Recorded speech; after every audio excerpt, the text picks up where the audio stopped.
Hey everybody, welcome back. Well, not back. Welcome to our first Monday afternoon stream. This should be fun. We're going to get started in just a couple minutes. We're going to give people a couple more minutes to sign on in case they knew this was coming. Whoa, we actually have somebody watching from Twitch too. I think that's Michelle. Hi, Michelle.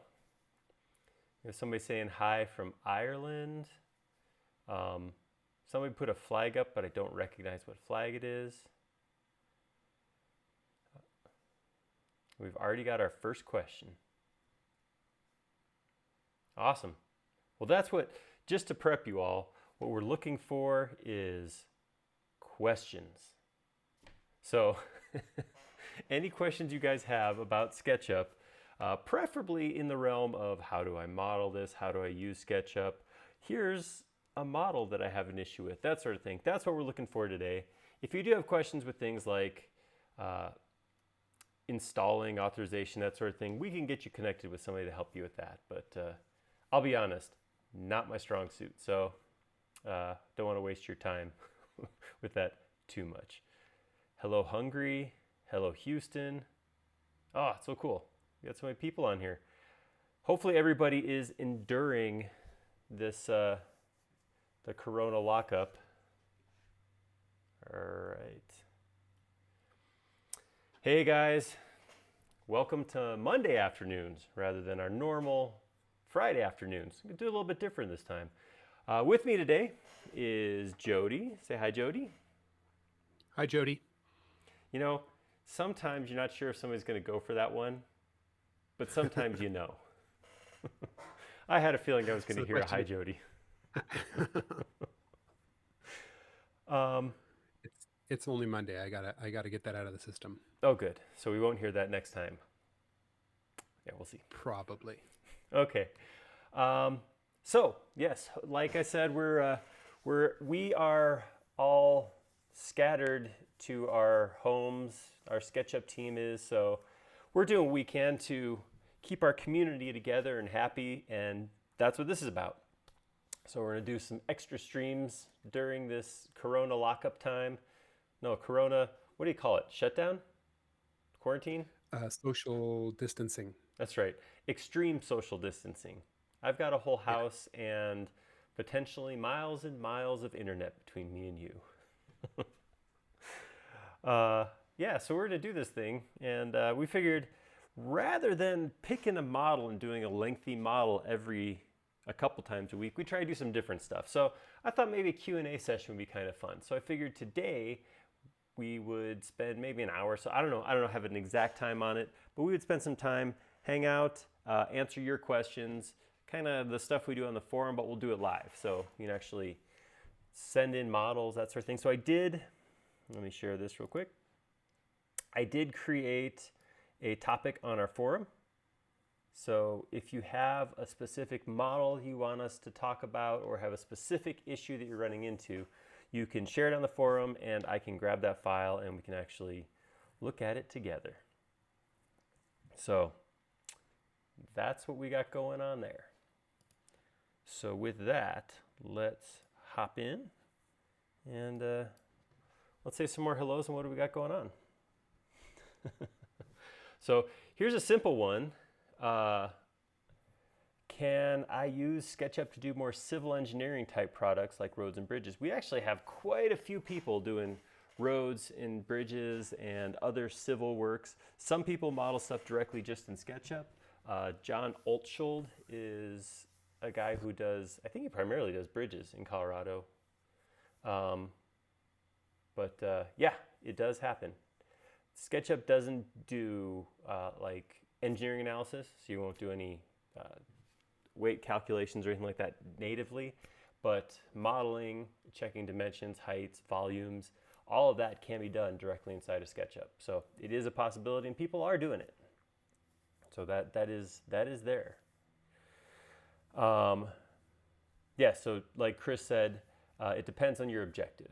So the first part, the modeling, the actually visualizing engineering, absolutely can be done inside of SketchUp.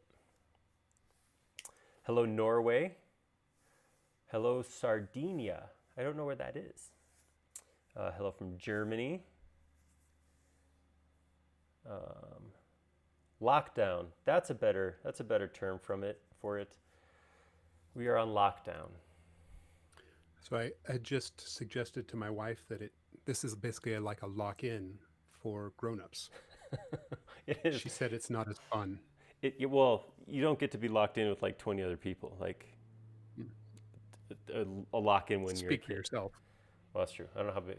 I know how big your family is. That's not true.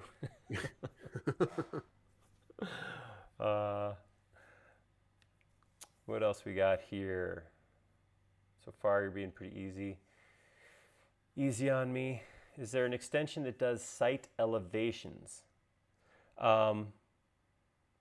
Mike, I'm not 100% sure what you're asking for. Spot elevations, not site. Spot elevations. If you have an example of what you're looking for, could you post that to our forum? Go to forums.sketchup.com and look for the live Q&A session today topic. Jody, actually, could you pin that to the top for the next hour or so? I was trying to find it. What did you say? Oh, live, there it is. Never mind. I found it just now. All right, so we'll pin that topic to the very top. So as soon as you go to forums, it'll be right there on the top. If you can pin an example of what you want, we can talk about how to do it, because I have a feeling there's a way to do it natively. Wanting to know how to make multiple components move together with OnClick. You can absolutely do that, but that gets into component nesting. Remember, when you use OnClick, you're going to affect the thing that you click on. So if you have two pieces, those two components have to be inside the larger shell that is that which gets clicked. So that's where you have to get into nesting, which is something we never really got into with our series on dynamic components. Maybe that's still coming. Will you ever come to console like PS4? It never hurts to ask. You can always ask. Ask anything you like. And I apologize if I chuckle to it, but I would say odds are against it. I can only imagine what modeling with a controller would be like. But on that note, this Friday, end of this week, we're going to do another live model. I don't know exactly what it is yet. I think I'm supposed to have decided that by now, but I haven't. Maybe we can talk about it today. And part of that live model, yeah. One of the things we're going to do on that live model is actually model with a tablet as opposed to the 3-button mouse. So this is my mouse. This is what I usually model with. I love this mouse. This is an MX Master. People ask me about this. MX Master 3. It's got a bunch of programmable buttons. So it has some over here under the thumb, right here, and then the thumb pad that you rest your thumb on right here is actually a button too. And that button you can actually use for gestures. So if you just tap it, it's one button. If you tap or hold it and push up, it's a different one. So I have 7 commands mapped to just my mouse. So it's not an easy thing to move to a different input device. But we're going to take a look at that and actually use I'm gonna take this and put it where I can't reach it. I'm gonna ship it to Jody for the day. Socially distance myself from my mouse and only work with a tablet. So I've been playing with it. I think I've got a pretty good system set up, but that'll be interesting. Sorry, a little rant on input devices there. I kind of wandered off, but yeah. Yeah, I really like that mouse, by the way. It is a good one. Not the tablet, but the mouse. Yeah. I'm not a tablet guy. No, I'm getting there. William Carswell is asking about making smooth edges. So there's a couple things that we could take a quick look at, William. Mostly, here, let's go in here. I'm going to draw a shape. I'm going to draw a polygon. 8 sides. So when I look at geometry in SketchUp, SketchUp is a surface modeler, creates these surfaces. What you can always do is you can come in and smooth the transition between faces. So if I come in here with my eraser, normally if I erase a line, it just goes away. But there are modifier keys on the eraser. If you look down at the bottom, you have the option here, Shift versus Option. I'm on Mac, so it says Option. On a Windows, it would say Control. But if I hold down Option and drag across these lines, they get smoothed. So if all you're looking for is the appearance of smoothness, then all you have to do is use that. You can also do that in bulk too, because I could grab all of this geometry, I can revert my soften and smooth edges window, and I can turn on soften coplanar there, and then adjust it till it smooths all that out. So as far as smoothing edges, there's two things there, right? The first thing is smoothing edges just inside of SketchUp. So if you want to just make it look smooth, that's how you do it. As far as exporting, if I'm going to export this as a mesh and I want it to be smoother, then I have to go into actually breaking down my geometry. So that's when you have to get into something like Sub D or Artisan or some other extension to actually go in and take what are right now big chunks of geometry and break them into smaller pieces to create smoother geometry. So that's something we've done a couple times. We've done a couple subdivision models. It's something we can do more of, depending on what you guys want to see. So it looks like Valentine asked, or they're wanting to create a human scale design to show in their SketchUp template. They're looking for recommendations. You mean like? I don't know if they mean a 2D person or like her? Like maybe. Well, somebody just asked, I saw another question go by, said, who's that lady behind you? And this is Laura. She is a member of our staff. And every version of SketchUp comes with a different scale figure standing here near the origin. The idea behind them, a lot of people as they start to learn SketchUp, they get in this habit, okay, new model, start modeling. And that's fine. You can absolutely do that, not a big deal. The purpose behind having a person in here is if I do lose Laura, and I'm gonna zoom in and out a couple times, and right now I have nothing to represent scale. So if I come in here and I draw a box like this, I don't know if that is the size of a building.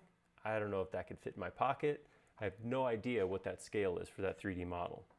So having Laura in there as a scale figure lets me look at geometry and at least get an idea of how big something is. So that's the purpose of that scale figure. So I'm not sure if that's specifically what you're looking at or looking for. If that's it, anybody can create a scale figure. It is a 2D drawing. Here, I'm gonna go ahead and take Laura and explode her. So this is all. So Valentine did say they're gonna start using Laura. So. Okay, perfect. Or they're gonna use that for their design. So apparently that was what they're wanting. Awesome.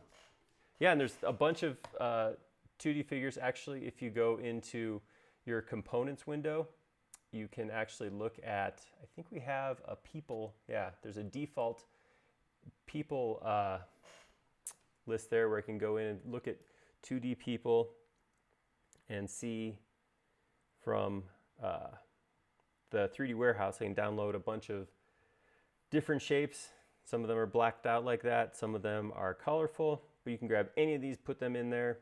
Yeah, there's options there. Or you can just stick with the default. That works too. We still see lots of, oops, I forgot I exploded her.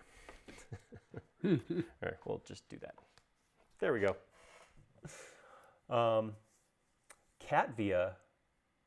Latvia. I thought you said cat. I'm sorry.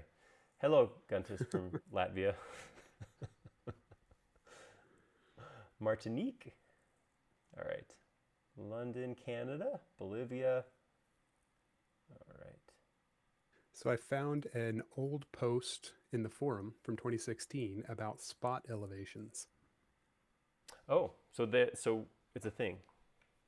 It's a thing. This is all talking about doing it in AutoCAD. Okay.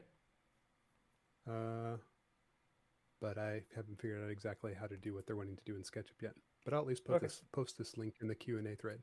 That works. So it's something. We've started with something.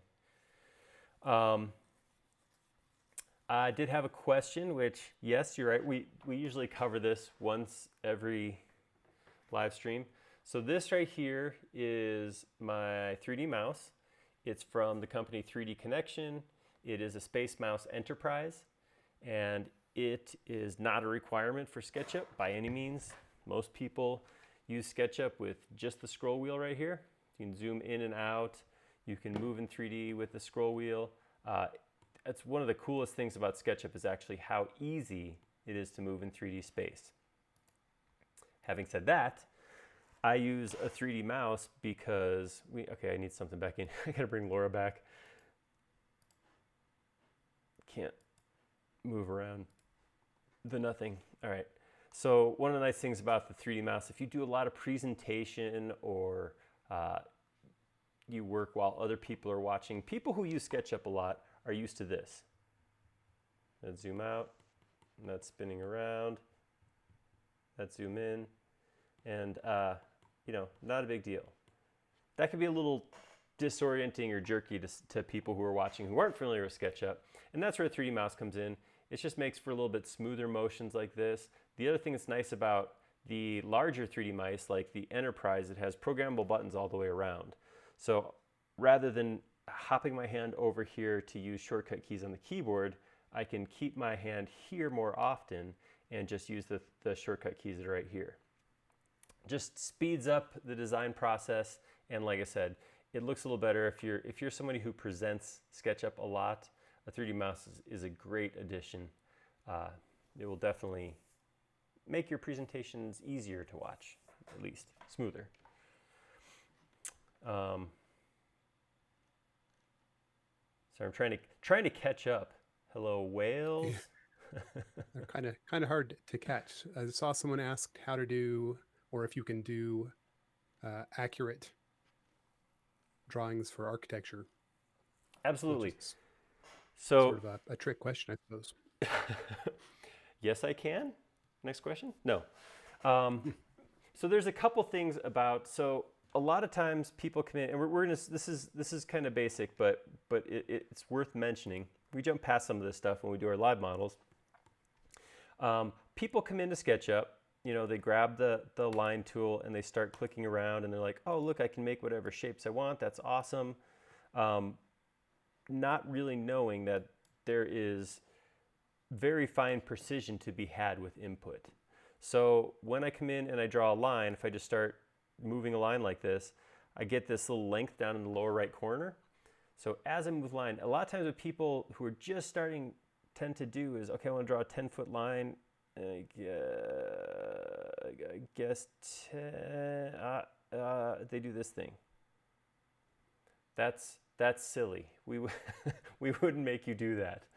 What you could do is, as you're moving your mouse, pick the direction you want to move in and then just type in the exact dimension you want to put in. So if I want to go 10 foot, 3 and 1/8 inch, I can type in that exact dimension. Whoops, 3 space 1/8 inch. I can hit enter and then it will type in a dimension length of exactly that amount. Something to keep an eye on when you're doing that, if you go to your window and you hit model info, you have this units tab right here, and this is going to show a couple things. One is what's your default format, so you have the ability to do architectural or decimal or fractional, and then you can pick which length you want to see. So am I going to do decimal inches versus fractional inches? And then you can actually set things like a snapping length, which I generally turn off. I usually don't like that snapping length. And it will allow you to draw down to, correct me if I'm wrong, Jody, I think it's 0.00001 inches? 4 zeros? Sounds right. There's a lot of zeros. I know that. It's very small, very, very small amount. But what most people who use SketchUp don't do is, one, they don't know that you can type in an exact dimension, any dimension. So any command you do, you're going to move, push, pull, draw a line, draw a circle, whatever it is, you can always enter a dimension. People don't catch on to that. And the other thing is, they'll have this enable length snapping in and think they can only move in whatever that is, 1/4 inch increment, something like that. So keep an eye on your model units tab and use your keyboard to type in dimensions. So with that, yes, you can create very, very detailed architectural drawings. So Valentine's asking a more complicated question. Valentine's on Facebook. says, any recommendations for a BIM interoperability of SketchUp with other BIM softwares such as Revit or ArchiCAD? So, yes. They want a non-graphic parameter as cost for geometry in SketchUp. Or Okay. how can you specify that? So there's a couple. That question, it's a lot of words, and that's good because it does pack in a lot of information in there. First off, a couple specifics to touch on. Revit, we don't have any interoperability with Revit. Revit is actually a closed file format. You can't read a Revit file, you can't write a Revit file unless you are Revit. So we don't have any, there's no interaction that we can do. Having said that, SketchUp geometry can be imported into Revit, so we do see people going that direction. There are a handful of tools that, there used to be something called Helix that had a two-way transfer, SketchUp to Revit, Revit to SketchUp. They have, for the last, I don't know, 6 months or so, they haven't actually had their product available on their site, so I don't know what's going on there. I'm not sure if that's going to come back. As far as using it for, all right, I apologize. I got to do it. I'm going to do a mini rant, micro rant. Ready? Brace yourself. BIM. Oh. I'm sorry. I have issue with the term BIM because everybody uses that term differently and it means something different to everyone. So some people say BIM meaning they want a spreadsheet of material. Somebody else says BIM meaning a 3D model. Somebody else says BIM because they want a delivery schedule. Anytime anybody talks about any kind of 3D modeling or information in a model, they use the term BIM, which is what it means, building information modeling. The issue comes in, everybody wants something different out of it.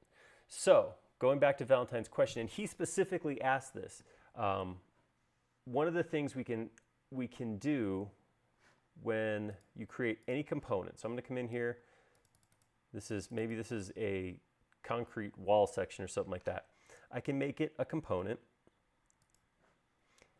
Any standard component, just right-click geometry, call it a component, will have a definition and a description. So here. It will also have a price, size, URL, and IFC type. So I can enter all that information into it just as it is. So I'm just going to call this a wall. And I could come in and type any of these in here and create that. But what you can also do is you can right-click on it, go to Dynamic Component. This has to be SketchUp Pro, and go to Component Attributes. In Component Attribute, you can add whatever you want. So if I want to put my weight in here, I can put in a number called weight, and then I can type in whatever the weight of this thing is. This value is then reportable through Generate Report in SketchUp, or through our the SKP file format can actually be gotten to too. So that's not an absolute, I'm sorry, it's not like a quick yes or no answer to that, unfortunately, but yes, data is absolutely something you can add into a SketchUp model on pretty much any level you want. The question really comes down to developing a workflow where that data is where you need it, when you need it, in whatever downstream application you need. So that wasn't too bad. That was team rant. Yeah, you need to do a quick win for that. I guess so. Data. Stick your data here. Yeah. So John on YouTube asked if SketchUp is a good choice for game asset modeling. Yes. Next question. Yes, it is. We actually have a lot of people who create video game assets through SketchUp. I guess a lot of it comes down to preference, what you get used to, really. SketchUp will help you create geometries and masses. SketchUp's not going to do rigging. It doesn't create UV maps, but a lot of people like it because it's such a quick and easy way to just generate three-dimensional geometry. So less so characters, but we have a lot of people who are creating environments right inside of SketchUp. So they're creating their houses or props or landscapes real quick just to do that massing and then take that into something else to light it or, add geometries, materials, that kind of thing. So it depends on what you're trying to get out of it. Having said that, we do have quite a few people who are making video game geometries of characters right inside of SketchUp. So Rodrigo Cerci is an awesome, talented artist who makes like low poly art. He makes really cool stuff, and it's all SketchUp, and he actually professionally makes it for video games now. It's kind of cool. I was going to chime in and say that Chris, who also works with us at SketchUp, has posted some of these pictures. This goes back to the doing smoothed edges, but he's posted some stuff in the forum. So, oh, great! It's probably worth anybody that's not visiting the forum. I posted a link to the forum, also the specific thread. So, cool. If you're just joining it, there's a link up above to the actual Q&A thread in the forum about this. Let's sneak a peek.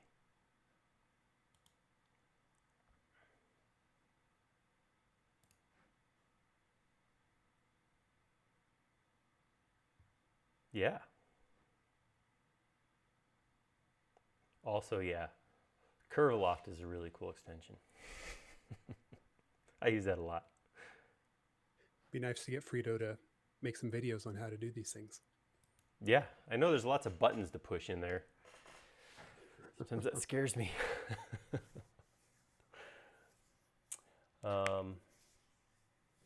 Let's see what else we got here.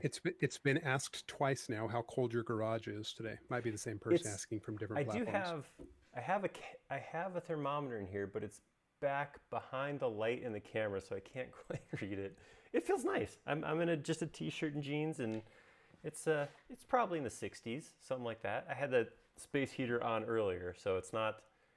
I have not yet had to rub my hands together to keep them warm. Man, what day was that? Was that Wednesday? That was snowing, and oh, that was rough. It was still cold on Friday too. Oh, boy. Yeah, I'm not dealing with that today, fortunately. Thank goodness. Thank you for asking. Thanks for caring. All right, so I'm seeing one right in the middle of my screen about copying a set of lines from a base point and moving them from the highlighted base point. Mark Villa on YouTube. Yeah. I'm assuming you're talking about something like this. Actually, I'm assuming you're talking about landscaping, like topo lines, but it works the same. So I'm just going to go like this. I'm going to create a set of lines. So anytime you do select anything, when I move into a modify command, if I go move, rotate, whatever, it's going to affect everything that's selected right now. So all I have to do is have them selected to start with. And when I go to move, it's going to ask me for 2 points. Where am I moving from? Where am I moving to? So pick your point that you want to start from, and then you pick your point you want to move to. It's pretty simple. Sometimes what I want to do is say I want to take all these and move these lines over the width of Laura's bag. I don't have to choose a line right here to move from. I could say move from this corner to this corner. So your from and to points don't have anything to do with the geometry you're actually selected. I think I kind of got that maybe that was what you were talking about. If that's not quite right, Mark, then let me know if we need something else besides that. But yeah, you can move any geometry from anywhere to anywhere. Hi, Hornox. So where's that at? Just scrolled a little bit there. Elton on Facebook wants to know about line weight, like AutoCAD uses. Okay, so line weight. You can do it in styles or in a different tool. So there's a couple options here. So we'll come back to Laura. You're helping. Thank you, Laura. Really helping today. So if we look at Laura right now, you can tell she's got two different line weights. So the interior lines are thinner. Let me turn off hidden lines. The interior lines are thinner, and you can see the exterior lines just a little bit thicker. This is all a function of style. So style is how everything gets put to your screen. So how are you going to actually put things on your screen? So the way this works is I can select a style from a pre-made group, or I can actually create and save my own styles. But what a style is basically a collection of attributes on how SketchUp's going to draw to the screen. To actually see those attributes, I can just click on the Edit tab inside of Style. So this tab looks a little bit different on Windows, but the layout's still pretty similar. The UI is different, the way tabs and buttons work. So if I look across here, I have 5 tabs. The first one is Edges. So the first option here is, do I want to see edges? So I can actually turn edges on and off. The other option I have in here is profiles, and here I can turn my profiles on and off. You can see if I turn my profiles off, it still draws the outside profile, it just draws it as a standard edge rather than a profile. That's about the control you have over line weights. There's some other things in here. I guess depth Q is one thing where the farther away something is, the thinner the profile is. So it's thinner there than it is down here, but I don't really ever use that. That's about it inside of SketchUp. Remember, SketchUp is really created to be the 3D modeling piece. This is supposed to represent like real world. So Laura here is the equivalent of a cardboard cutout of a human. Infinitely thin cardboard, but you know what I mean. From there, if I was to, so say I had this cube here and I built this out of something plywood or whatever, lines don't actually exist at edges, right? Stuff exists in real space without having lines there. So with that in mind, SketchUp really doesn't care too much about how those lines are drawn. That's inside of SketchUp Pro, SketchUp proper. The back-end layout allows you to go into a little more control there and actually set things like line lengths, that sort of thing. So it can be done, absolutely. You can set different line types, line weights, line colors, that kind of thing. But it's not the same as AutoCAD in SketchUp. So in SketchUp, we just try to focus on creating the geometry and worry less about like color coding things. Having said that, there's always more to say. I do have in styles, I have the ability to change the color of lines. So right now it is set to colors all the same and they're all black. But I can say by material. With by material set, I can actually come in here and I can take individual lines and actually color them. So that is possible. It is possible to color lines. I personally wouldn't recommend coloring each one like I just did those couple of lines. It'd be much easier to select in mass or do that by tag, something like that. But yeah, that can also be done. So that was just a brain dump on all things I could think of related to showing lines on the screen. And that's not even really digging into layout stuff. Yeah, we didn't even go into layout. Yeah, good question though. So I think it's been asked twice now how to import EDM files. Have you ever used an EDM file? Electronic dance music? I know, maybe. I'm no, not sure. I've always been more of the same person who models for their flight sim, so maybe game related. Yeah, if you can tell. So SketchUp boasts the ability to import and export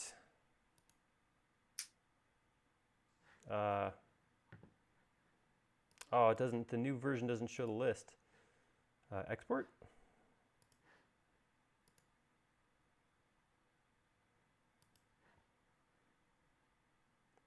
Here you go. Collada, VRML, AutoCAD, DWG, DWX, KMZs, 3ds, STL, FBX, XSI, OBJ, and IFC files. So those are the file types you can export to, and you can import each of those, all those also. Generally speaking, most 3D modeling packages can import and export at least one of these different file formats also. So while an EDM file doesn't have a direct import, it's possible that whatever software you're generating the EDM file in may have the ability to export one of these other file formats. So that could be the solution. I've never heard of, I still haven't heard of EDM though. I haven't either, but I think Collada is one of the bigger between Collada and DWG, that covers kind of everything, right? Yeah. OBJs are pretty popular too for just 3D geometry. But yeah, Collada will do things like bring in materials too. So that's pretty popular. Depinder asked where we're from and what the situation is in our country. Oh. That might be a little bigger than your answer, but well, I'll keep it brief and non-political. SketchUp is based in Boulder, Colorado, right in the middle of Colorado, just north of Denver. Jody and I both actually live just north of Boulder in Longmont, Colorado. We're both working from our respective homes because, like so many companies in the United States, our companies chose to close down the main office and have employees work remote. So, and the situation with our country is we are low on TP. So please send toilet paper. So Chris Dizon just messaged me to say EDM is from a survey. It's a survey file type. Okay, so yeah, so it's possible that you could get an STL stereolithography file or a DXF file from an EDM file if you have the proper software. It's possible, Chris, I don't know if you can look, does SimLabs have a EDM importer? SimLab is a company that creates import extension files for SketchUp for all kinds of different files. Just stuff that I've never even heard of, that they just do such a great job. Does ArcGIS, I mean, we still have compatibility there, right? Through some kind of file. I don't know. Yeah. Not sure. I think it might be an extension on their end. Oh my goodness. There's a paragraph from Valentine acknowledging your BIM woes. Oh boy. I'm not sure if I can sum this up for you though. We might jump to the next question. Sorry, Valentine. Yeah, I'm going to grab one up here because it's semi-related to that, and just because it's kind of an opportunity to be lighthearted. Somebody asked, what's your favorite response to architects that say Revit is for architecture, especially when they think SketchUp is only a toy? It's funny because I've mentioned this before, but a lot of people, when they talk to us in a sales capacity, they go, why should I use SketchUp instead of whatever it is? Revit a lot of times gets used in the building industry, but they're all over the place. People ask, 2020 in this other industry, and it's all over. And generally our response is, well, why would you only use one software package? I mean, if you're a woodworker, would you say, why should I trade my hammer in for this screwdriver? You wouldn't do that. So generally speaking, we say, well, there's a good chance you could use both. SketchUp a lot of times gets used in conceptual modeling and a way to, in the time that it takes to set up my Revit template and get my elevation started, everything, I can already have my initial massing of my house done in SketchUp. So there's room for both of them. SketchUp doesn't go as far as some other softwares do with the data that gets packed into like a Revit model, but it's awfully useful if you're just trying to get your ideas down into a 3D model and explore 3D space without having to worry about how everything is going to actually be built or anything like that. So it's not a simple answer, but yeah, that's my thoughts in a nutshell, I guess. A really big nutshell. Yeah. So Christopher Ryan asked, when an arc gets rejected because it's too big, how do you find the maximum amount of segments that can be used? He's not a fan of the control plus and minus. Yeah, I'm trying to think if there's an easy way. So what Christopher Ryan is, what he's asking is, if I come in here, I go to this corner and I want to draw an arc. I just go like this. That's what you're talking about, I assume. Number of segments is too large. So I just drew a real small arc right there, and I told it to put so many segments into that arc. Because it's so small, those segments would be smaller than the smallest geometry SketchUp can create. So you're probably not going to like this answer, but what I usually do is I go set it to like, I go set it to like 3. I set it extremely small and draw it in. Uh-oh, I lost my, there we go. Once you create, I didn't hit enter on that. Once you create it, then you can actually come in here and change the number of segments. So I don't know if that helps at all, Christopher, but set it down super small just so you get the geometry in there, and then use entity info to actually change the number of segments. That might help. Oh, whoa. I just saw Valentine's response, and yeah. It's really big. I gotcha. No, nobody's comments on BIM are ever like, yeah, it's cool. Yeah, it's never a one sentence answer. No, unless it's a run-on sentence. There's so many feelings and words involved. Looks like there's several answers in here too, Christopher, also about that. Ryan always models up by 10 and then scales down. Yeah, and that's something I might be, you guys may already know this, but I'm going to show it to you anyhow.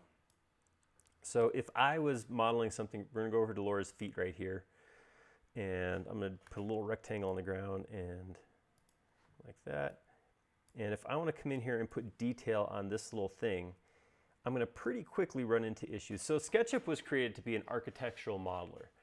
So it doesn't really have the facility to model things that, like I mentioned, are 0.0001 inches in length or shorter. Which is still, it's pretty small. If you think about the size of a building, there's not a whole lot that you're going to model that's going to be that tiny. So SketchUp's always been kind of comfortable there. But what happens is a lot of people are using SketchUp for things that the creators of SketchUp, who created the original code, never thought of. We have jewelry designers, we have people making toys and electronics who regularly model things that are super teeny tiny. So if you end up in that situation, what you can do is I can take, here, I'm going to make this even smaller. We're going to go really tiny, like that. So we're modeling crystals of sugar at this point. I can take all this and I can make it a component. I'm going to call this sugar. So if I come into this and I try to, that's how teeny it is, the camera's running into it. If I try to come in here and I try to put an arc to round off this corner, I immediately get that problem. What I can do is, because it is a component, it's important, it has to be a component, I can take it, make a copy of it, scale this copy up by, we'll say 1,000. All right. And now I can go into this corner, I can go into this copy, I can say, okay, put an arc on this one, no problem. Push that back, make the round corner, that's what I needed. And if I come zoom down here into my teeny full-size sugar, you can see I got that same geometry. So SketchUp can deal with small geometry. It can actually it can actually maintain very, very, very small geometry. It just doesn't always do a good job of creating it. So if that's the case, the simple solution is to make it a component, make a copy, scale up the component, do your work, and then you can actually, I can delete this big one when I'm done with it. And then my changes are saved in the small version over here. So that's an option. We call that the Dave method, named after Dave Richards. I don't know if he's on or not, but yeah, that's a while ago. Yeah, he's in there. All right.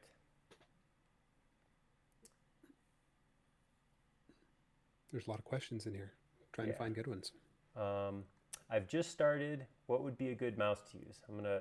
I'm just after Christopher's arc question still.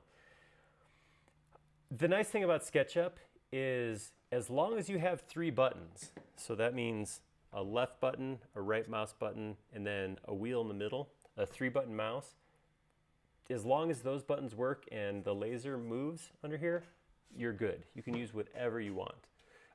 You don't have to have Bluetooth, wireless, dark field. I think that's what this one's called.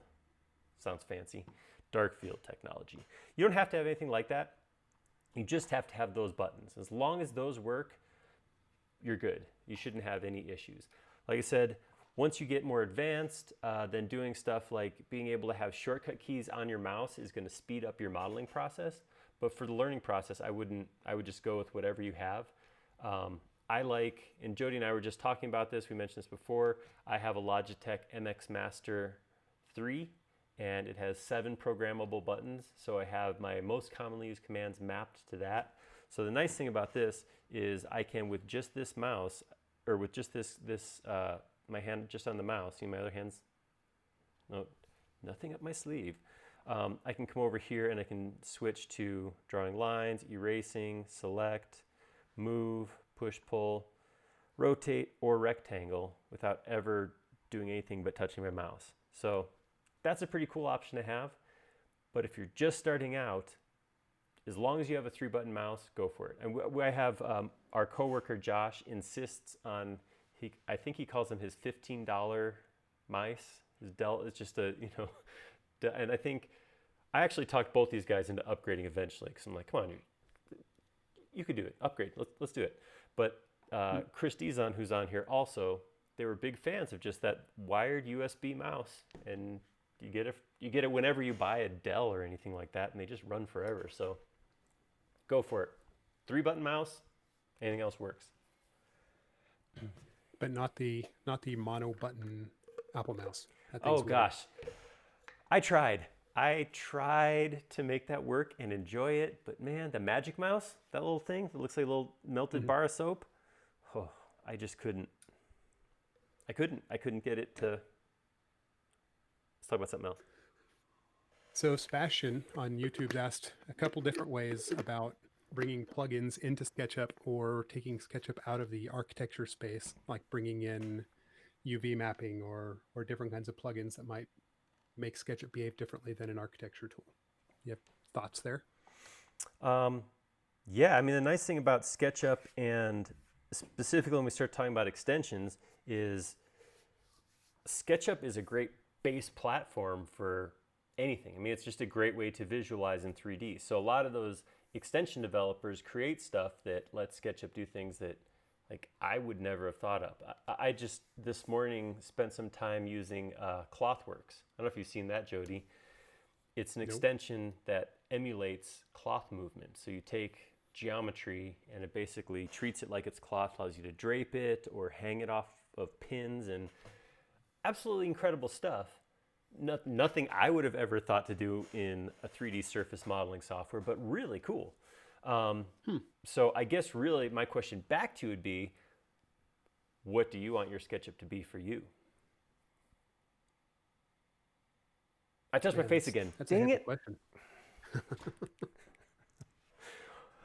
Last Friday I got yelled at for touching my face. I'm sorry, what's that?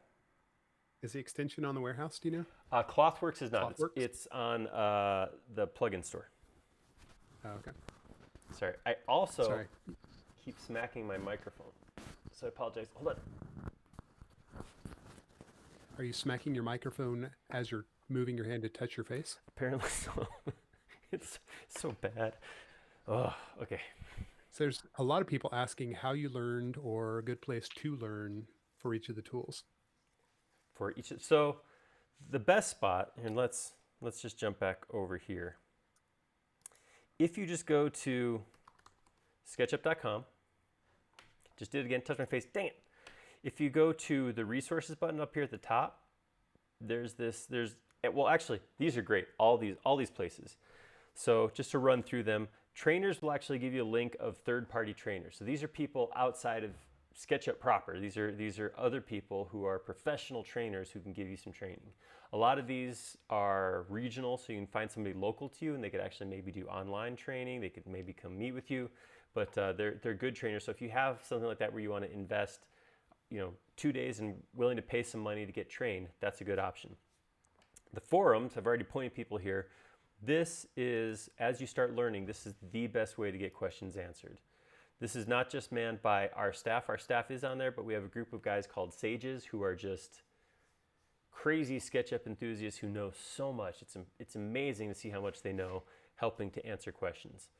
So that's a great resource too. If you're actually just like starting from scratch, like I just want to learn, if you go to the very bottom here, SketchUp Campus, that'll take you into our self-guided tutorials where you can actually go through and it's tool by tool, learn how to use each piece of SketchUp. So anybody who's starting from scratch, I would absolutely say go to SketchUp Campus. If you're just going straight there, it's just learn.sketchup.com, and start with this one right here, SketchUp Fundamentals, 12 courses, super basic, super easy, and comprehensive. It just walks you through all kinds of stuff. So that would be my number one way. That's how I would start. Once you get through that, I always tell people the best way to learn a 3D modeling program is to model something in 3D. I know when you say it like that, right? But it is important that you pick the right thing to model. If you're a professional, if you're an architect, designer of some sort, don't start by picking something that you have a time limit on, or has to be of a certain quality. Don't model under the gun. That's a terrible way to learn how to use something. Pick something that you know fairly well. Pick something that you can fail at modeling. The people who have the hardest time learning SketchUp or any 3D modeling software from scratch, the people who are like, I got this thing, it's got to be done by Friday at 5. Like that's not how you learn software. That's how you get really stressed. That's right. That's how you shorten your own life. The other thing not to do is don't pick something that's super complicated, and don't pick something that, or I guess the other thing is just give yourself grace. Like, let yourself do a bad job. Let yourself fail. Be willing to drop it and start over.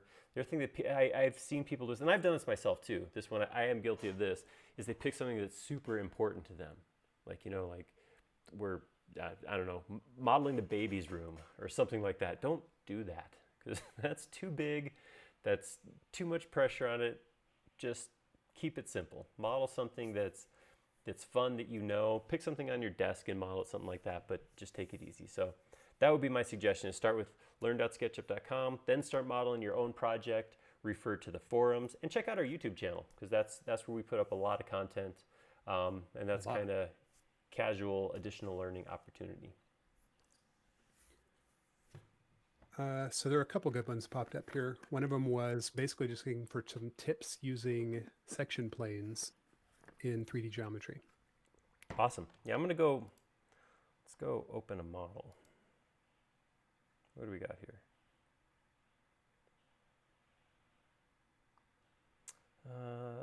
Well, we can use the grandfather clock. All right, let's take a look at section planes. So I'm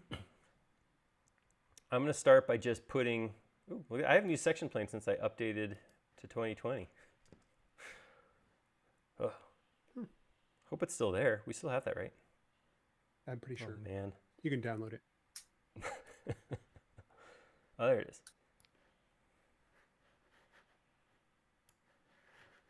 Whoa.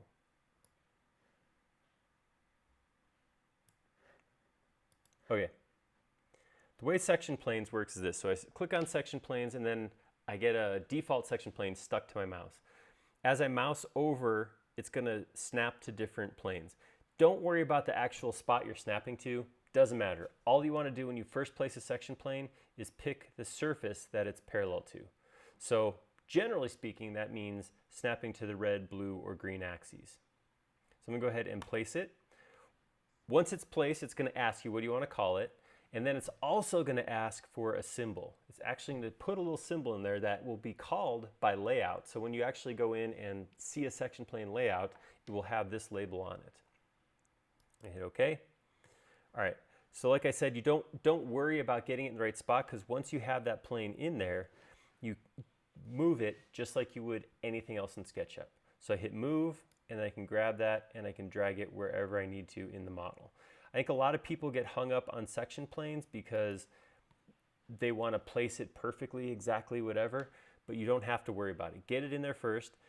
Like I said, if you can align to a surface, that's great. If you can't, it's not a big deal, because you can always come in, select it, and do things like rotate it along your model. I can take that and I can move it. So you can always play with that once you get it in there. So a couple other things about section planes. One is this right here. See this fill, this dark gray right here? This is actually controlled by your style. If I come in here to style and I go to this last one, this modeling tab right here. I have a couple things here. One is I can turn my section fill on and off, so I can have it be open or have it filled in. And if I do have it filled in, I can say what color do I want that fill to be. Let's make it something a little more cheery. That's a color. I can change my line color too, so maybe I'll go with a darker color there. And you can actually change the cut line size. So right now, it's meant to kind of call attention to itself. You can see it's 3 pixels wide where my standard lines are 1. So I can actually come in here and I can dial that down, or I can bolster it up. So I could say make it twice as thick. I don't know why I would do that, but I could, I guess. So I'm going to bring that back down. Maybe 2. How's 2 sound? 2 sounds nice. So all of that is just a part of my style. So I can actually save that with a style and have that present on there. The other thing that's really cool, I'm going to change something a little bit. I'm going to go ahead, put it back to vertical. I can only normally, so if I come in here and I want to create a new section plane, a horizontal cut section plane, you can see what SketchUp normally does is it only activates one section plane at a time. So I can select one, I can select the other, I can say activate this. And when I do that, only that one becomes visible. This is the default functionality. This is how section planes work. So if you ever want to do multiple cuts, I want to see it cut 2 different directions at the same time, or I want to cut a slice out, something like that, all you have to do is create a group with one of the section planes and the geometry. So if I come in here right now and I grab both my clock and my section plane, right click and make that into a group. Now I can come in here, select this one, activate that cut, and it will cut both directions like that. So Chris Dizon pointed out, especially when you've got multiple cuts like this, outliner is invaluable. Yes, exactly. Over here, we'll take a look at outliner. And here, there we go, fill up outliner with some stuff. Your section planes can be handled from out here in outliner. This is a great way to, if you don't use outliner in general, you should check it out. Outliner is an awesome tool because it gives you access to every single thing that's in your model, and you can just burrow into it, and you can go into subgroups, and I can see stuff like that. So especially for section planes, because I can come into section planes and I can activate or deactivate cuts right from inside outliner and not have to go or burrow down into groups to activate a cut or something like that. But yeah, that's my nutshell run through of tips for section planes. It's a good question. They're probably underused tools for sure. Yeah, there's a lot to it. Okay, here's a good one. Big J Gordon on YouTube asked if he missed the hinge trick. I didn't get to it, but I recorded a video. It will be out soon. It's pretty cool. Actually, taught myself a couple things. Nice. So basically, there's a teaser that there's a video coming. That's right. That's right. It was an unintentional ploy to get you to come back. But if you don't already, go ahead and subscribe to us on YouTube, and you'll be notified when that video comes out. I don't remember who it was that said it, but somebody pointed out they did not get a notification about this live stream on YouTube today. Yeah, so one of the things that we do is we generally try to, just because we do so much notification through social media and such, we actually schedule out all of our posts like a couple weeks. So we didn't know we were going to do this until I said, would you guys want to do it last Friday? So this is kind of, it's not under the radar. I told everybody I was doing it, but it wasn't one of the officially scheduled live streams. So there was no notifications beforehand other than the forum. And I guess I mentioned it on my own personal Instagram that I was going to be doing it. So I guess you could follow our forum or follow me on Instagram. Nice. That way you'll know when these come out. Classy. Yeah, sorry. Valentine came back with a new question unrelated to BIM. All right. So they've used SketchUp Viewer with AR and mixed reality on their iPad, and they're looking for any thoughts on mixed reality stuff. HoloLens, which I know you've done quite a bit with. You have any mixed reality or augmented reality thoughts? Yes, I do. I think augmented reality is awesome. I think the way that it works, the opportunities that it's going to bring is just it's so cool. I mean, the things that we can do with augmented reality is just going to be just get better and better and better. Right now, SketchUp has the ability to work with HoloLens, like Jody mentioned. Also, you can use the Viewer app on mobile, so on your iPad, tablet, phone.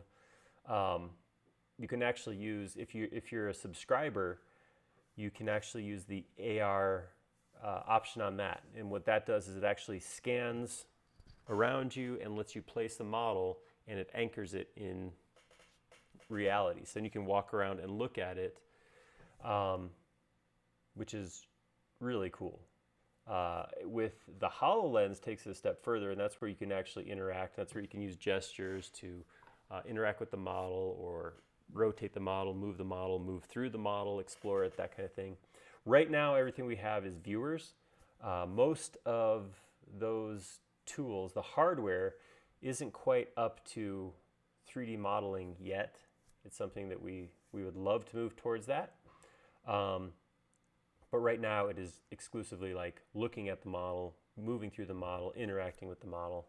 You can't go in and like push pull a wall or anything like that just yet. But I think there's opportunity for that kind of thing to come along. Actually, you know what? Because we're here,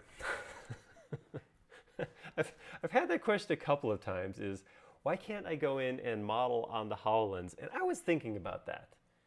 It's a cool thing, but I'd like to hear your options. I mean, I've sat and modeled for 4 or 5 hours before, and man, just sitting here like this with my hands down on my things and my head like this, I get a kink in my neck.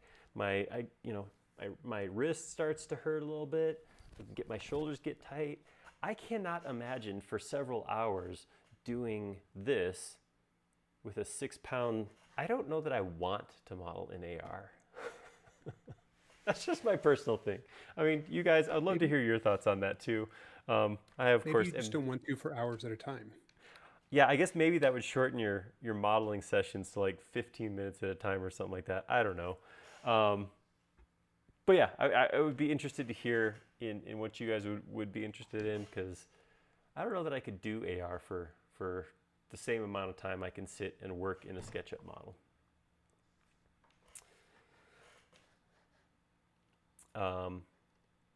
Yeah, All right. just sorry, unsolicited thoughts. There you go. But yeah, but having said that, AR for experiencing a model or taking a customer through a design or something like that, oh man, it's so hard to beat. I mean, I think about the best way to experience something you've designed is to have it created, right? Build it, whether it's a house or a product, whatever, actually get it made and hand it to your customer, then they can actually see it.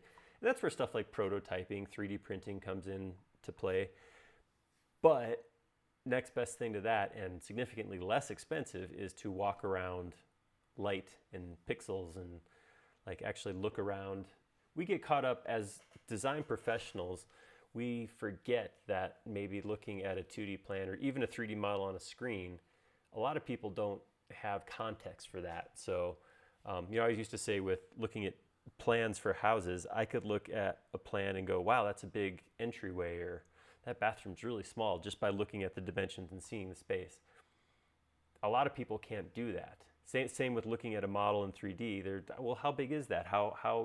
What's that going to be? If you plop it down in front of them in real size, it makes it a lot easier for people to experience your designs, and it can cut out a lot of issues downstream if you're working with a customer who's signing off on a design. So it is pretty cool opportunities. We live in a really neat time.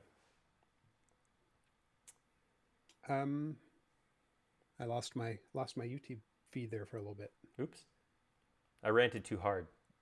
Broke YouTube. Yeah, you broke it, or they shut you down or something. So Julian asked from YouTube, could you illustrate everything you know about Sandbox? Everything. I don't know. You got 2.5 minutes? Let me give you the dime tour. And then you'll ask for 5 cents back. All right. I'm going to go into Tool Palettes and turn on, I got to find it in here, Sandbox. All right. So Sandbox has these, 7 tools here. Just to run through them super quick, make sure I say the right names. From Contours, what From Contours is going to be, you're only use that if you have like contour lines already imported, and it just automatically goes in and stitches the lines together to create a mesh. That's really only useful if you're bringing in topo lines already. If not, then it comes down to modeling from scratch. From scratch lets you go in and first off set a grid spacing. Let's go to a 1-foot grid, and then I pull line one direction, pull line the other direction, and it creates a grid. Once that grid's been created, you can start to use some of these other tools. The big one being the Smooth tool. What the Smooth tool does, it lets you set a radius of influence, and as I pick, you can see how the squares are different sizes there. That's the magnitude of influence your move's going to have. So towards the middle, where the boxes are biggest, that's going to move the most, and it eventually falls off to smoothly integrating with the rest of the geometry. So this lets you go in, change your Smooth tool size, so I can come in and play with my geometry like this. This is a lot of the kind of work that when I use Sandbox tools, it ends up being a lot of just kind of playing with geometry like this. The other things are a little harder to demonstrate on the fly, but we have the Stamp tool, lets you take shapes and press into your mesh. The Drape tool lets you take a shape and just kind of project it on top of the mesh, really. I don't even know what Add Detail does. Let's play with it. Oh, okay. It lets me take an individual point and move it. I don't know that I've ever used that tool. It's a big day for me.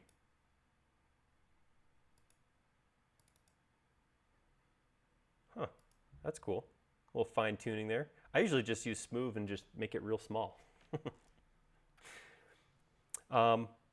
One of the things that I do tend to use a lot with, along with this tool, so obviously once I've created my mesh, something like this, I'll come in, soften that, get rid of those lines. But one of the things I use to deform this geometry a lot, because a lot of times this looks awkward like this, so I will oftentimes use scale, and that allows me to go in and just kind of squishing it like that ends up making a lot of times look more natural. So it's another thing that I use in conjunction with it. But that's a nutshell explanation of the Sandbox tools.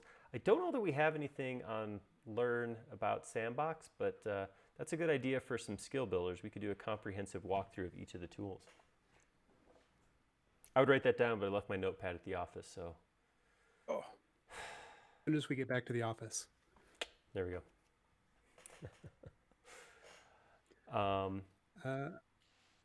Is it? And trying to find my, oh, go ahead. Oh, no problem. I was just going to say, Kachin, I think, on Facebook is asking if it's possible to flatten a 3D model to 2D, like a projection. Yes. Short answer. So there's a couple things you could do. One, where do I go surface?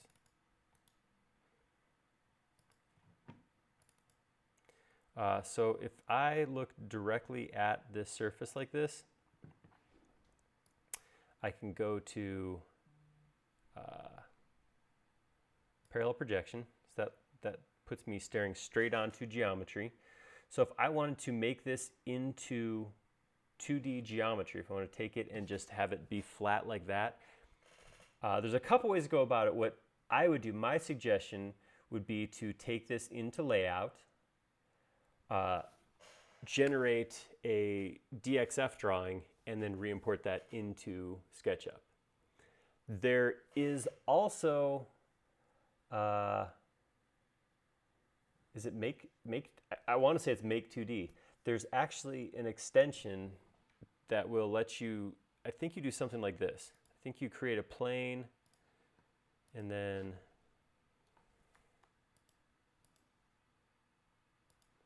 I think it goes something like this where you actually select a plane and then you select geometry to project and it pushes all lines back. It's more than what Drape will do from the sandbox tools, but I think there's actually, maybe it's called 2D projection. There's an extension that does something along those lines. I would just have to look for it and try to find what that is. But yeah, it is possible. So like I said, if I was under the gun to do it, I would just go into layout, generate that DXF, and then pull it back in. Because that's going to give me the most control too. I can choose which lines are visible, which ones are hidden, and create that for import. Good question. Yeah, I'm looking for extensions here. I don't see it yet. Christopher Ryan suggests flatten. Yeah, maybe flatten. DDA Burr's projection tools can also do it. That was the one I was thinking of. Projection tools. That was the one I had used. Sebastian's curious if we are planning to integrate a render solution such as V-Ray so you could have a similar dynamic link between SketchUp and do rendered scenes. Well, one of the things about rendering is that people have a lot of rendering's hard because a lot of people have some pretty strong feelings about what their renderer should do. And one of the nice spots that we're in is we try to just kind of stick with doing what we know how to do, which is create 3D models. So we kind of like that we're able to use 24 renderers, something like that hook up to SketchUp. So we're not in a hurry to maybe do that. I don't know. I guess the short answer is we're trying to stick to our core competency, which is 3D modeling, and let you choose the renderer you want to use to create your render drawings. So good, so political. Yeah, I know. Well, it's hard. SketchUp's always been in that weird position with extensions too. What's the best extension to blah, blah, blah? Well, there's 4 of them, so they're all good for their own reasons. I just did a video on Shape Bender, and in the video I couldn't help but mention TrueBend and Curveloft because they're 3 extensions that all take geometry and curve it and distort it. They're all good extensions. They all work a little bit different, and they all have like their own use cases where they would be great.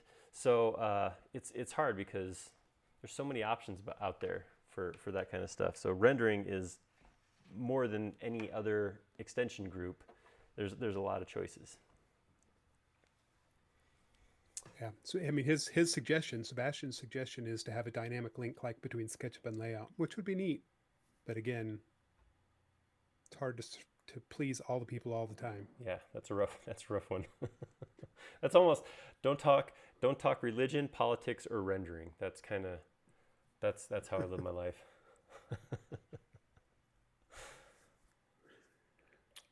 A lot of the comments now are people answering your questions. Nice. I'll just sit back and relax. Facebook is curious how long you've used SketchUp, that you're so professional, and wants to know if you're the inventor. I will start with the second part first.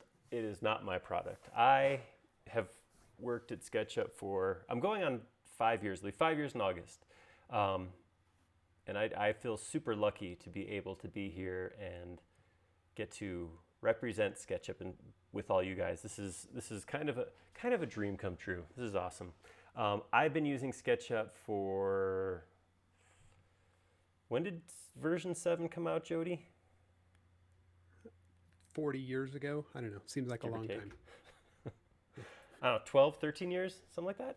Yeah, I'm going to say it's probably 2008. Sounds about right. Okay. So about 12 years I've been using it. I started using it just kind of for fun on the side. I didn't use it professionally. I worked at a different software company, and I was evaluating user interfaces and that kind of stuff, and found SketchUp and liked it, so I started playing with it more, and it was just fun to use. And from that, just started using it more and more, and eventually got to work here. But I'm not responsible for it. I wish I was, but no, I'm not those guys. Brad and Joel. Yeah, those guys are, yeah, Joe, not Joel. Joe, sorry. I always say Joel. I don't know why. He's never been Joel. He's I know. probably like skiing in Switzerland right now. Something. He's always doing something, it seems. Yeah, for those of you who don't know, the guys who started at Last Software, I always mix up their last names too, Jody, so you better say it. I get a Joe mix. Esch Joe Esch. and Brad Shell. Joe and Brad were the creators, the founders of it, and they sold to Google back, what, like 14 years ago now, right? Yeah, 2006. Yeah, and yeah, I really wish I was those guys for that. Yeah, but they are not currently connected with SketchUp anymore. We're just the legacy of the idea and the product. Oh, Manos was writing to us from Greece. He Oh. said thanks. Whoa, how are things in Greece? That's a place I have not had an update from. Hope everything is safe and going well over there.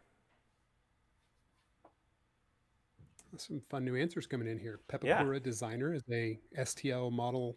We'll take it as STL model and flatten it. That was a suggestion from above.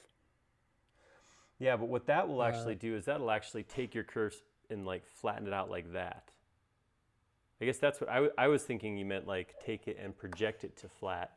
Pepakura or unfold, and I think maybe flatten will take like a round shape and unroll it flat like that. And Hornock said Curic Make 2D.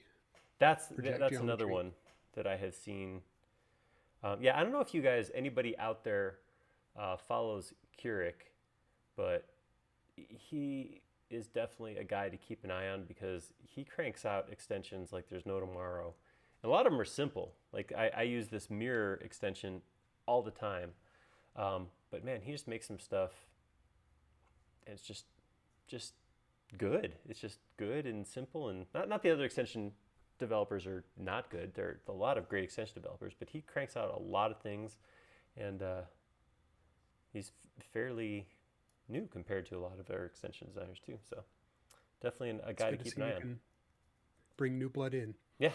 All right. So someone just, Shaik just posted something that reminded me of a question up above, which was why tags instead of layers? And the new question is, what's the difference between groups and components? All right. We'll start with the first question. The reason we went to the term tags is there's a little bit of confusion with the term tag as it's used in things like CAD or Photoshop or Illustrator. In those software packages, layers actually mean layers. So I have a layer 0, layer 1, layer 2, layer 3, and they actually build on top of each other. So if you draw something on layer 3, it covers up layers 2, 1, and 0. There is no visual layering hierarchy in a 3D model because everything's in 3D space, so I will never see this over this if I flip it to the other direction. So it's actually been a long time thing where people have said, why do you have it called layers? Because it confuses people who come from CAD or Photoshop or Illustrator, like I said. So we just switched the name over to tags, because really what this is this is just a group that I can turn on and off together. So tags seem to make more sense than calling it layers because they really don't behave like layers. As for the difference between a group and a component, again, just in a quick couple seconds, I'm going to create a extruded cube here. I'm going to grab this, make it a group,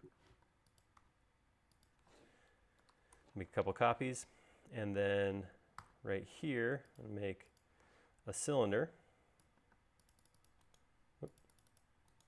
Make that into a component. Here's the first difference. Components have a lot more data in them. So while a group is a collection, it does have a name. There's a name for a group.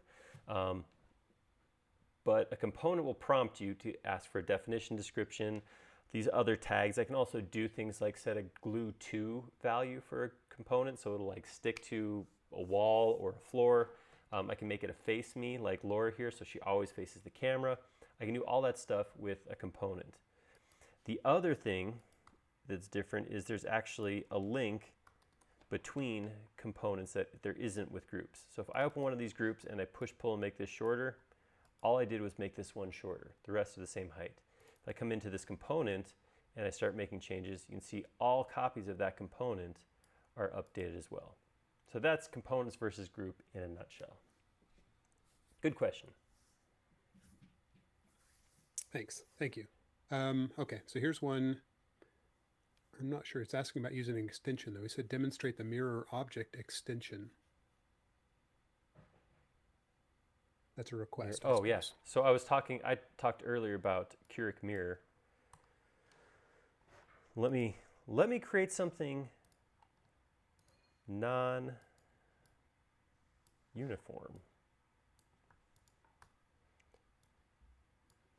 All right, so here I got a thing. If I wanted to make a copy of, so I want to make two pieces that were the exact same, left and right, there's a couple ways I could go about it. I could take this, I could copy it over here. Once it gets here, I could use scale to move to -1 to flip it the other way. I could also right click and say flip along the green direction, and that would get me the opposite geometry that I could then bring over. So if that was what I was looking for, I could do that. Curic Mirror lets me take that geometry and just move my mouse onto that surface and click and make that geometry mirrored. So like I said, I like it because whenever possible, I try to model as little as I can. I don't want to have to model extra if I don't have to. So if there's a way to model something that's symmetrical one time and just flip it over, much better way to do it. And Curic Mirror makes it real simple to just mirror that geometry. So that's the extension I was talking about. Hopefully that's what you were asking. Yeah, that was it, I think. Grip a Hold in the Night wanted to know, what if we're trying to sketch down? I think that might be a trick question. Yeah, just sit on the floor, I guess. I got new questions here. I need some questions.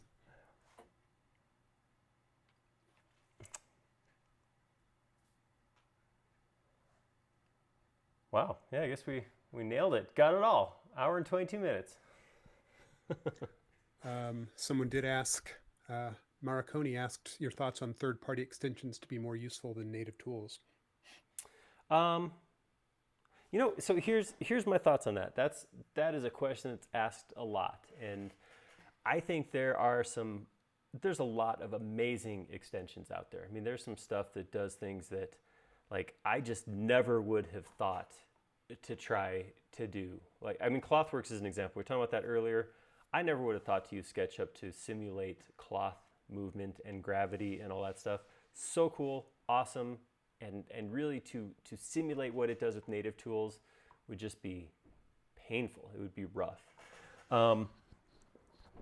Having said that, I am a big fan of knowing how to do things with native tools. A lot of times I've actually done a couple live streams on that. We made I think the helicopter we did totally with native tools. So the rounded body and every piece of it was all native tools. I think that if you know how to use an extension and it speeds up your process or gives you more precise results, then you should absolutely use it. But I don't think you should ever not know how to use native tools. I think native tools are there, and they're fundamental, and they're kind of the base that you should build your knowledge on. So, but I'm all for extensions too. I have a lot of extensions loaded. I love using extensions, but you should also keep in mind how to make things with native tools. Yeah, I did support for a long time, and I almost, to my own detriment, avoided plugins just so that I could actually answer the question without telling someone use this plugin. Yeah, I mean, I think It's there's tricky. I don't think we have a whole lot of elitists out there who are opposed to extensions. I think more often than not, the opposite's probably true, where people don't know to go look at extensions. And that's too bad because extensions are really cool. It is what, I don't even think about the name anymore. Extensions extend the functionality of SketchUp. They take it from where you're at to somewhere else, somewhere further. So it's good. It's definitely a good thing to know how to use. What about UV mapping? You have any So, thoughts there? Things to Yeah, talk about? there's two extensions I would take a look at: Sketch UV and Wrapper, WRAPR. I think Sketch UV is on the extension warehouse. I think Wrapper you might have to go to Sketchucation plugin store for, but they both do a great job of working with UVs. This is just something that SketchUp's never messed with because, like I said, core competency of 3D modeling, but those extensions do a great job of opening that up. I haven't really gotten into too much UV mapping, so I don't think I have either of those loaded in 2020. But yeah, if you have to do that, then I would take a look at one or both of those.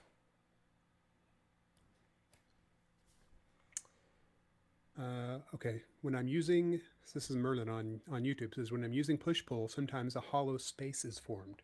What's the reason?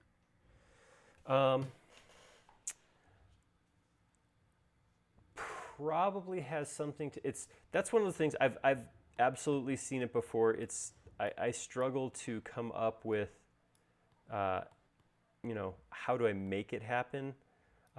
Because it's a weird situation where I think what ends up happening, how that gets created, is you have a surface that's in line with another surface, and then some edge doesn't get closed or created. I don't know. If you ever have that situation, though, what you can do with Follow Me or with Push-Pull at any time is you can tap the Option key. The Option key will make a brand new surface, and usually that brand new surface will not end up with that cavity. I know what you're talking about, and that's one way to do it is tap the Option or Control key if you're on Windows, and that'll create a brand new volume, and that should fix the problem. So try that. Next time you have an example where that's happening, try tapping that key. Okay, this one jumps back almost half an hour ago. Sebastian asked if you can embed BIM data into your model so that it coincides with software such as Revit. You could, like I said, using components, you can put any data you want into your model. How you get it out, I suppose.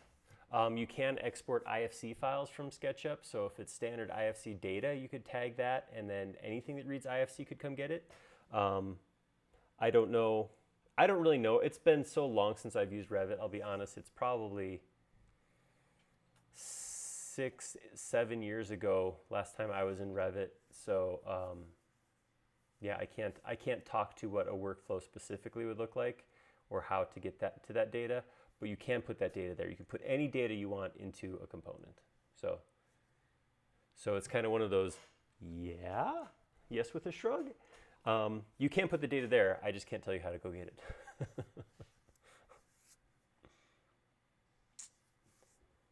How about doing texture variations with components? Same geometry but different textures? I'm not quite sure what he's asking. Yeah, so if I was to make this, and this maybe falls into a bad habit, but if I make this a component and I copy it over here, if I come into this copy and I put red on this face right here, all the copies of that component are going to get that. Having said that, if I add a color to the outside shell, so I didn't color the surfaces, I colored the component. Any faces that aren't already colored are going to get that component from the color from the component. I could make that different across components. Now, that's not necessarily a great solution, because what SketchUp will let you do that. It will let you put a color on a component, on a container, but what it doesn't do is it doesn't really tell you that it's doing that. That makes sense. There's nothing in here to indicate that this surface is colored by the container unless you go into the container and select it. See, if I select it, it's saying that this is actually colored white. So it can get a little bit confusing, but technically, yes, it's available. But you have to be conscious of that, I guess, that caveat, that you're coloring the outside, and there's not an easy way to find that. So he clarified what he was trying to do is avoid repetitive textures when he renders. Okay. Yeah, if it was very simple, you could do that.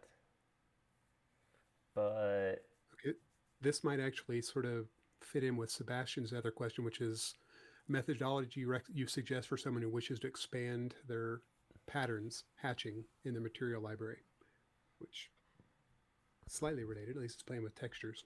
Yeah. So if I come in here and I'm going to go, let's grab a wood pattern. So if I apply that wood pattern to the face, it's going to lay out like that. One of the things you can do is you can select the surface, you can say position, and you can come in here and you can do things like move that pattern around, I can rotate it, I can scale it, and you can change how that texture is going to be applied to that surface. So that's a good option. So that's a good option to break up the monotony of a single face or a single item. With components, it's going to cause an issue because, like, a row of studs, say you're, for whatever reason, you're rendering framing, you see a row of studs in a wall, they're all going to look like have the exact, that knot holes going to be in the exact same spot all the way down. And that, I assume that's what you're talking about. That looks kind of not great. In those situations, what I've done is actually made 3 versions of the component. All the data is the same, except they're called #1, #2, #3. And on each of those 3, I pushed around the materials and then just made sure I didn't use them. You know, it was 1, 2, 3, 2, 1, 2, 1, 3.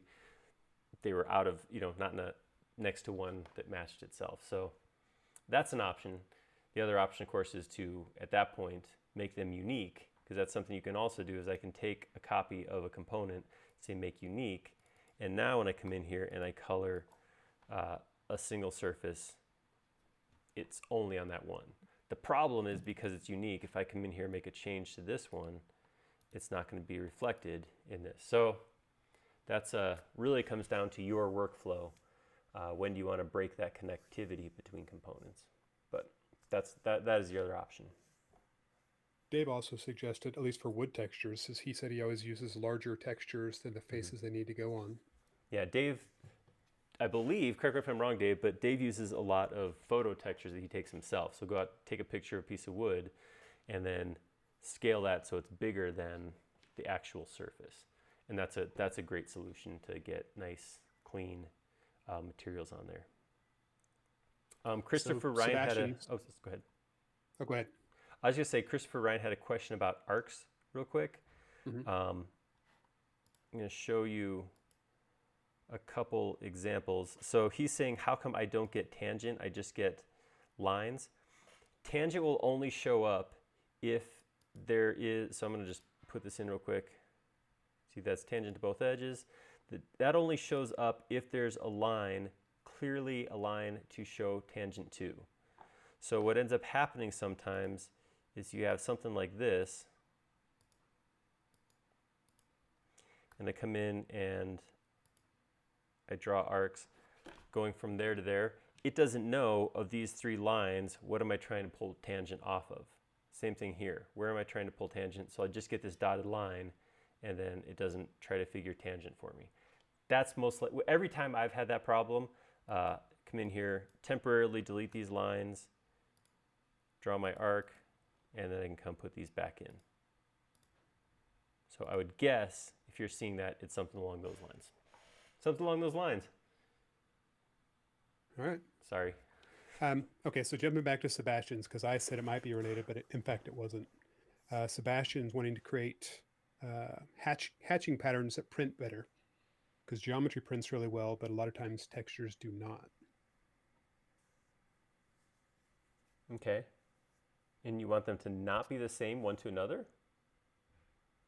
So what he said was, he specifically said, what methodology would you suggest for someone who wishes to expand/refine the patterns hatching in the material library? Oh, okay. Do you go get materials from elsewhere, or do you make your own materials ever, or? That's kind of your call. Nothing like an absolute answer that's do whatever you want.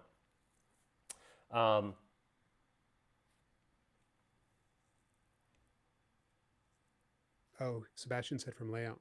So this could be going the wrong direction by looking in SketchUp for this. Okay.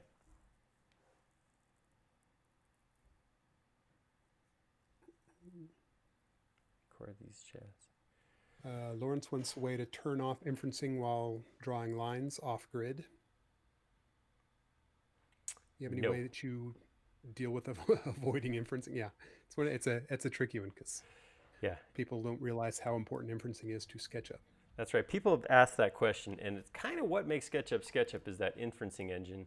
So yeah, there is no turn it off. A lot of it comes down to zooming.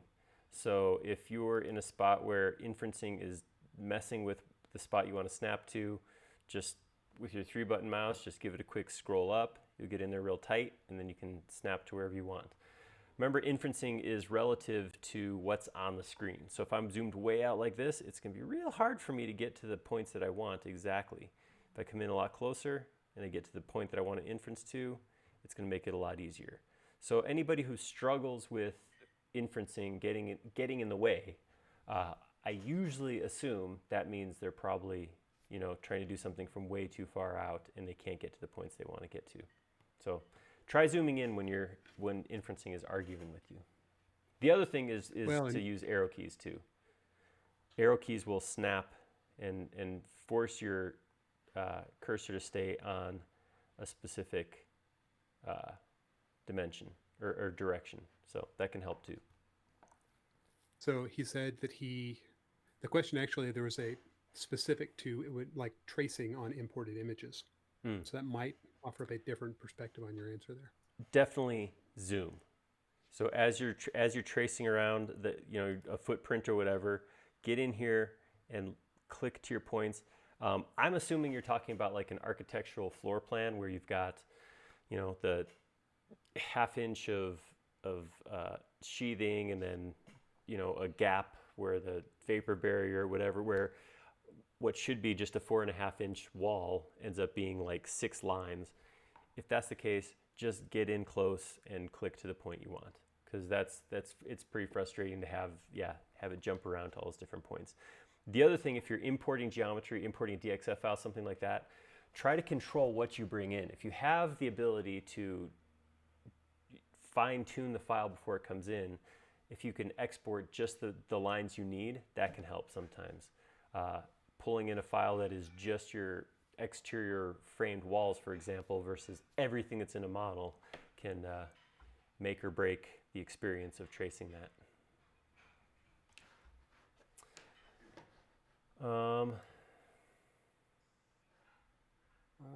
appear to have lost YouTube again. Yeah, YouTube's look like it's... I'm like, it got really quiet there. There you go. Looks like it's back now, maybe? I don't know. I make a big gesture so I can see if this is live or not. Well, at least it's just the thread, just the. There we go. Yeah, Oh, no, okay. it's working again. Leo asked why when he does make unique texture, the quality is decreased. A lot of texture questions today. I don't know why that would be. Is it possible to force a drawing scale on an inserted 2-point perspective in layout? You can force scale on anything in layout. So, yes.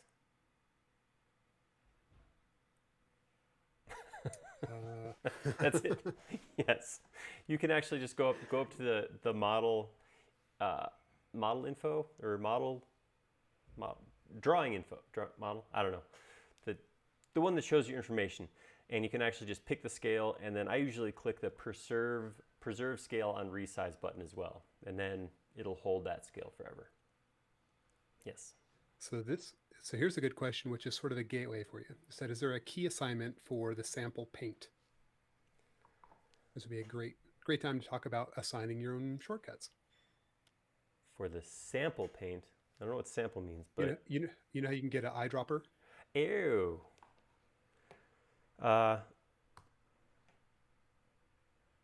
So assume we're talking about SketchUp still. Are we still talking about that SketchUp? Yeah, different person. Yeah. Okay. Yeah, so with SketchUp, if you go into Preferences, it's under SketchUp on Mac, it's under Windows on Windows. You can go to your shortcuts, and you can assign any shortcut key to anything, any command. The eyedropper is not its own command, it's actually a modifier for the paint bucket tool. So it's a yes/no answer. So what I can do is I'm sorry? Colin beat you to it in the comments. God, man. So fast. Like, you continue. He's on YouTube. Nobody else. People on Facebook and Twitch won't see his answer. There we go. Take that, Colin. Did our restream chat stop? It just did for YouTube. Oh, there. No, that's still down there. Huh, weird. There actually, I got a message that we use a separate program to stream to YouTube, Facebook, and Twitch all at once. And I got a message on there. I don't know if you got it too, Jody, that there's a connection issue with YouTube right now. So yeah, good stuff. I don't think I saw the error. Yeah. So what you can do is you can assign a shortcut key. I have it as B. They'll take you into the paint bucket tool, but then you have to hold down either Command on Mac or Alt on Windows to get the dropper. So there's not a shortcut key directly to that. You have to go to paint bucket first. So Marconi's curious why the Mac version and the Windows version looks so different. It's almost like there's two different teams working on it. The reason for that is SketchUp early on made the decision to leverage UI from the operating system as often as possible. So a lot of the tools, like the way that the Windows work, so the tabs in Windows versus these floating docking toolbars on Mac, is because that's what the operating system offers out of the box. So rather than having a separate development group work just on UI and then make that UI cross-compatible between operating systems, SketchUp made the decision a while back to just use the system tools whenever possible. In some ways it's nice because we don't have to spend a lot of time and energy updating and syncing those UIs. In some ways it's frustrating because, like you said, it can look like it's two different products depending on what you're looking at. So yeah, I understand what you're saying. I hear you on that. All right, do we have like one more question we can answer, and then? So this is another arc one. If you want an arc one. All right, let's do one last arc. Trying to make an arc follow through along a curved wall, but I want to keep the edges softened and smooth while it follows, and not have any edges show. You have any tips for that? Arc on a. So are you saying something like this? I want to break this but keep it soft? Is that what you're talking about, maybe? Maybe. There's not a follow-up answer, so I got nothing. Okay. Well, there's a couple things I could think of. One thing, and I've run into this, wanting to do this before, is if I want to break this surface, so I want to actually have like a line in the middle.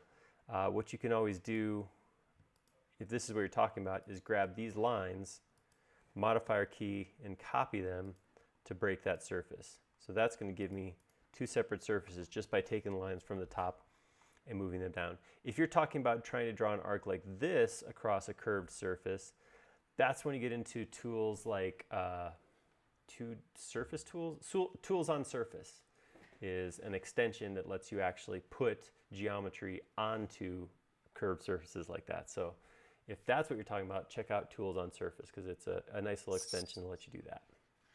So Joel clarified and said something like a baseboard trim. Oh, in that case, I would just use follow me. So forgive my incredibly basic baseboard, but if I wanted to have this come around, then I would just grab these three lines, say follow me, and then pick that surface right there.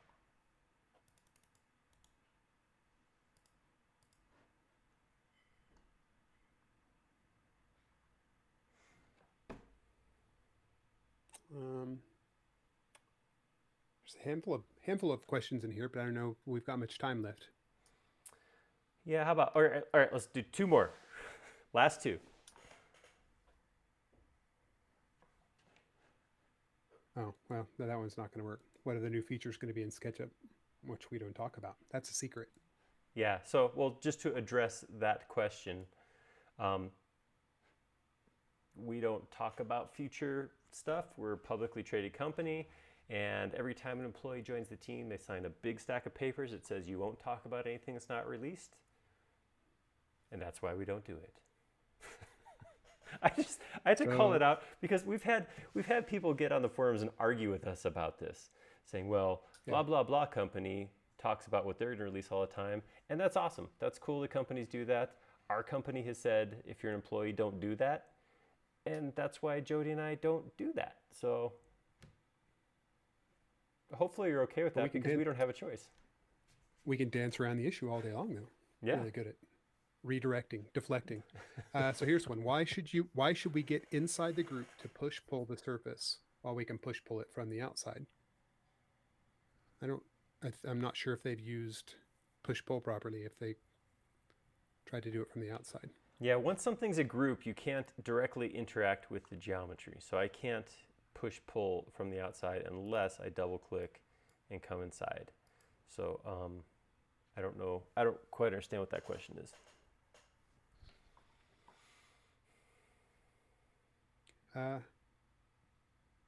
Okay, I think that's I think that's the last one. Mark Honey says, it feels like Aaron is tired of this extensions versus native tools question. It has come up once or twice. It's a popular question for sure.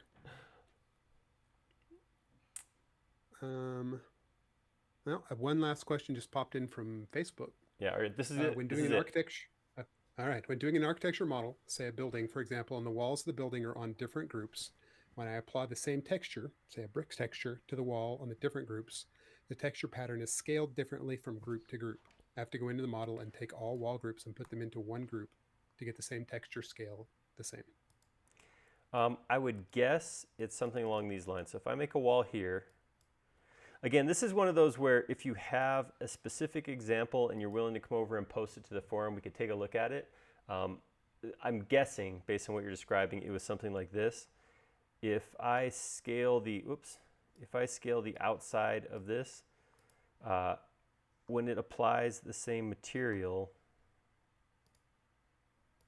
let's go find,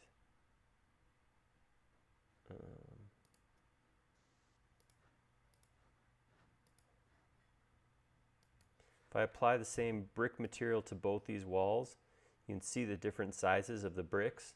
because this was actually distorted. So I would guess it's something like that, because when it applies materials, it applies it to the underlying geometry, and if there's something that deforms the geometry from the outside, it would deform it like that. So I'm guessing that's what it is. If you have a specific example, if you don't mind, just go over to the forum, post it up there. You can post in the same spot that we have right now, the live Q&A session conversation going on at the top of the forum. And if Jody or I don't get in there, one of the sages will help out with that. A specific example would allow us to figure out exactly what it is, but I'm guessing it's something like that where this has been deformed. One of the solutions to that would be to, before coloring it, come in here and make this the raw geometry. So if I just select this component, right click, explode it, and then regroup it, now if I apply that, it's not distorted. You can see it's the same geometry now. So it's possibly it's something like that. I'm not sure. Like I said, that's a guess based on the description you saw. Well, what I was proposing as a 1-hour session has gone to almost 2, which is awesome. I love that so many of you showed up and we got to talk about SketchUp for 2 hours, and I hope this was helpful. We answered a lot of questions. I'm sorry I didn't have examples queued up. Maybe if we do this again next week, I'll actually kind of ask for some questions. I can put a couple models together beforehand. Not that anything we looked at was bad. It was just that, I don't know, it's kind of boring. I don't like drawing boxes and just showing boxes over and over again. So maybe if we do this again, we can actually have some cool models to take a look at, or I can ask you to post specific models in the forum and we can look at them together. But that is it for today. We will be coming back with more live models throughout the week. I don't know the exact schedule because we haven't really zeroed in on how often we want to do this. Like I said, we have seen you guys are interested, and we're doing it more often than just once a week on Fridays. But I'm not sure. We did one Wednesday last week. We may try to do a Wednesday one again. Keep an eye out. Watch our social channels. Watch Facebook and YouTube. If nothing else, they'll tell you exactly when they go live. Generally, I try to, if I know something's going to happen, I try to post on my Instagram. If you want to follow that, it's Aaron Making Stuff. And I usually let people know if we're going to go live in the morning. Yeah, we I think we're there. We're in a good spot. And really, thank you very much, Jody. Thank you for helping. You bet. It's good to be here. Thanks for being the voice of the user. That's what you are. Oh, nice. I'm going to get a shirt that says that, or a tattoo. I like it. That sounds good. Or a tattoo of a shirt. And thank you all. Thank you for hanging out. Thank you, especially as an impromptu thing. I appreciate that so many people came and hung out with us and helped with questions, and those of you who helped with answers, even better. That was awesome. I hope you guys have a great time. Everybody stay safe, stay healthy, stay inside, stay away. We're developing ourselves. You know, I was thinking about this. I'm just going now.